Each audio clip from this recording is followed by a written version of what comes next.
Bismillahirrahmanirrahim. معزز صحافی حضرات، آج اس پریس کانفرنس میں ہم دو موضوعات پر بات کریں گے. پہلے بلوچ ایگزیکٹو کمیٹی کی جانب سے بلوچستان میں انسانی حقوق کی پامالیوں کی ششماہی رپورٹ شائع ہوگی، جس کی تفصیل ہم آپ تک پہنچ جائیں گے. اور اس کے بعد بلوچ ایگزیکٹو کمیٹی کی قیادت کی گرفتاری کے خلاف روایتین کی جانب سے اسلام آباد میں جاری پرامن احتجاج پر بات کریں گے، جہاں انہیں ریاستی ظلم کا سامنا ہے. ہم بلوچ ایگزیکٹو کمیٹی کی جانب سے آج آپ کے سامنے بلوچستان میں انسانی حقوق کی ششماہی رپورٹ جنوری تا جون 2025 پیش کر رہے ہیں. یہ رپورٹ محض اعداد و شمار کا مجموعہ نہیں ہے، بلکہ بلوچستان کے باسیوں کی تکلیف، ظلم اور ریاستی جبر کی داستان ہے. بلوچستان اس وقت مکمل طور پر جنگل کے قانون کے تحت ہے، جہاں نہ صرف بنیادی انسانی حقوق معطل ہو چکے ہیں، بلکہ آئین، قانون اور انصاف کے تمام ستون بھی مکمل طور پر معطل ہیں اور مسلسل پامال کیے جا رہے ہیں. یہ رپورٹ ایک فکر انگیز دستاویز ہے جسے متاثرہ خاندانوں، عینی شاہدین، مقامی انسانی حقوق کے اداروں اور شہادتوں کی بنیاد پر تیار کیا گیا ہے. نمبر 1، جس میں جبری گمشدگیاں شامل ہیں. جبری گمشدگیوں، یہ رپورٹ کے مطابق سال کے پہلے 6 ماہ میں 552 افراد کو جبری طور پر لاپتہ کیا گیا.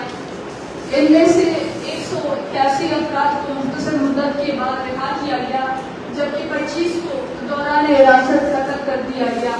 باقی 546 افراد تاحال لاپتہ ہیں اور ان کے اہل خانہ کو ان کی حالت یا مقام کے بارے میں کوئی معلومات فراہم نہیں کی گئی ہے. سب سے زیادہ کیسز مکران ڈویژن سے رپورٹ ہوئے ہیں اور فرنٹیئر کورٹ FC زیادہ لوگوں کو جبری طور پر لاپتہ کرنے میں ملوث پایا گیا ہے. جبری گمشدگیوں کی یہ لہر بلوچ سماج کو اجتماعی سزا دینے کے مترادف ہے. نمبر 2، معاملہ عدالت قتل. جنوری سے جون 2025 کے دوران 117 معاملے عدالت قتل رپورٹ ہوئے ہیں. ان میں سے زیادہ تر کیسز جعلی مقابلوں، مارو اور پینٹو پالیسی اور زیر حراست قتل سے جڑے ہیں. مقتولین میں زیادہ تر نوجوان، طلباء اور سیاسی شعور رکھنے والے افراد شامل ہیں. یہ قتل عام نہ صرف بلوچ نسل کشی پالیسی کا حصہ ہے، بلکہ اجتماعی سزا کی پالیسی کا بھی حصہ ہے، جس کی لپیٹ میں اس وقت پوری بلوچ قوم ہے. بلوچستان میں آئین اور قانون اس قدر معطل ہے کہ کوئی سنوائی، کوئی چارہ جوئی یا جواب دہی ممکن نہیں رہی ہے. نمبر 3، ریاستی تشدد ہے.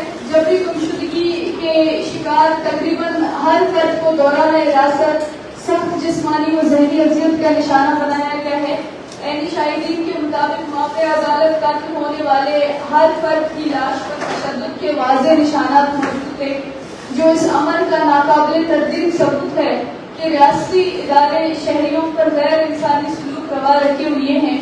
تشدد کا مقصد نہ صرف معلومات حاصل کرنا ہے، بلکہ خوف پیدا کرنا اور پورے سماج کو محفوظ رکھنا ہے. اجتماعی سزا. بلوچستان میں اجتماعی سزا کے واقعات اب معمول کا حصہ بن چکے ہیں، جہاں نہ صرف افراد بلکہ پورے خاندان اور برادری کو سزا دی جاتی ہے. جن لوگوں کے عزیز لاپتہ ہوتے ہیں انہیں ہراساں کیا جاتا ہے، ان کے گھروں پر چھاپے مارے جاتے ہیں، عورتوں کو مارا پیٹا جاتا ہے اور بچوں کو خوف و ہراس کا سامنا کرنا پڑتا ہے. اس طرح کے واقعات روزانہ کی بنیاد پر ہو رہے ہیں. نمبر 5، شہری آزادیوں کی معطلی. بلوچستان میں اظہار رائے، پرامن احتجاج اور نقل و حرکت کی آزادی مکمل طور پر معطل ہے. BYC جیسے سیاسی و انسانی حقوق کے اداروں کو نہ صرف دہشت گردی سے جوڑا جاتا ہے، بلکہ ان کے رضاکاروں اور قائدین کے خلاف جعلی FIR، 3MPO اور 4th شیڈول جیسے قوانین کا غلط استعمال کیا جاتا ہے. یہ سب اس بات کا ثبوت ہے کہ ریاست اپنے جبر کو جائز قرار دینے کے لیے آئینی ڈھانچے کو بطور ہتھیار استعمال کر رہی ہے. 2025 میں بلوچستان اسمبلی کی جانب سے انسداد دہشت گردی ایکٹ میں ترمیم نے ریاستی اداروں کو مزید غیر مشروط اختیارات دے دیے ہیں کہ اب بلوچ کسی کو بھی بغیر الزام کے 3 ماہ تک حراست میں رکھا جا سکتا ہے۔ اس ترمیم میں فوجی افسران کو بھی نظر ثانی بورڈ میں شامل کیا گیا ہے جو انصاف کی غیر جانبداری کے اصول کے منافی ہے۔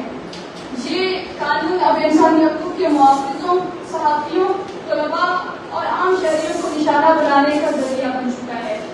بین الاقوامی تشویش اس پر ہے کہ اس 6 ماہ کے دوران اقوام متحدہ کے ماہرین، Amnesty international, front line defenders اور دیگر بین الاقوامی اداروں نے واضح طور پر کہا ہے کہ پاکستان انسانی حقوق کے عالمی وعدوں کی خلاف ورزی کر رہا ہے۔ یونائٹڈ نیشنز کی حالیہ رپورٹس میں بلوچستان میں جبری گمشدگیوں، معاوضہ عدالت قتل اور مظاہرین پر تشدد کی سخت الفاظ میں مذمت کی گئی ہے، جن میں واضح طور پر کہا گیا ہے کہ پاکستان نے ICCPR اور CAT اور دیگر کنونشنز پر دستخط کر رکھے ہیں جن کی مسلسل خلاف ورزی ہو رہی ہے۔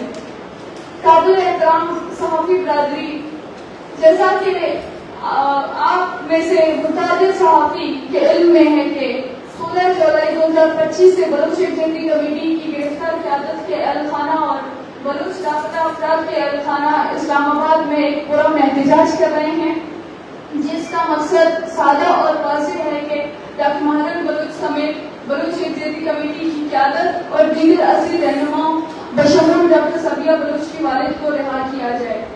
مگر ان لواحقین کے ساتھ اسلام آباد پولیس اور انتظامیہ کا رویہ انتہائی غیر انسانی اور افسوسناک ہے۔ نہ صرف ان لواحقین کو اسلام آباد پریس کلب کے سامنے ٹینٹ لگانے سے روکا گیا ہے، بلکہ انہیں شدید بارش اور گرمی میں کھلے آسمان تلے بیٹھنے پر مجبور کیا گیا ہے۔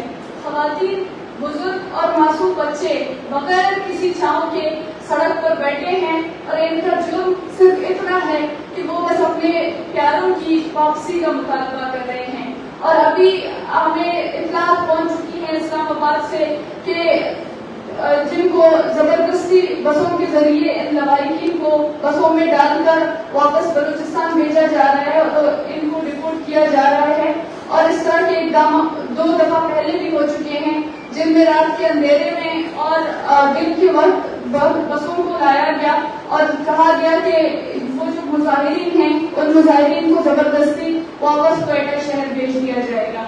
پولیس اور انتظامیہ کا جب صرف اسلام آباد پریس کلب تک محدود نہیں رہا، بلکہ یہ شرمناک اور وحشیانہ حد تک بڑھ چکا ہے۔ ان لواحقین کو رات کی تاریکی میں کرائے کے فلیٹ سے زبردستی بے دخل کیا گیا ہے۔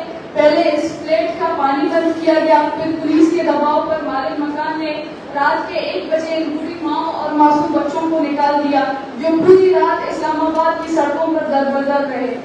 دن کے وقت جب وہ اسلام آباد پریس کلب کے سامنے احتجاج کے لیے جاتے ہیں تو پریس کلب کے سارے راستے ان کے لیے بند کر دیے جاتے ہیں اور انہیں جو ہے پولیس ان کے راستے میں اور اس روڈ پر ان کو غیر محفوظ طریقے سے بیٹھنے پر مجبور کیا جاتا ہے، جہاں پر پولیس نے خاص کاروں سے گھیر کر انہیں مکمل محاصرے میں لیا ہوا ہے اور ان کے سامنے 2 بسیں بھی کھڑی کی جا چکی ہیں تاکہ انہیں اسلام آباد کے شہری ان ماؤں اور بچوں کو نہ دیکھ سکیں۔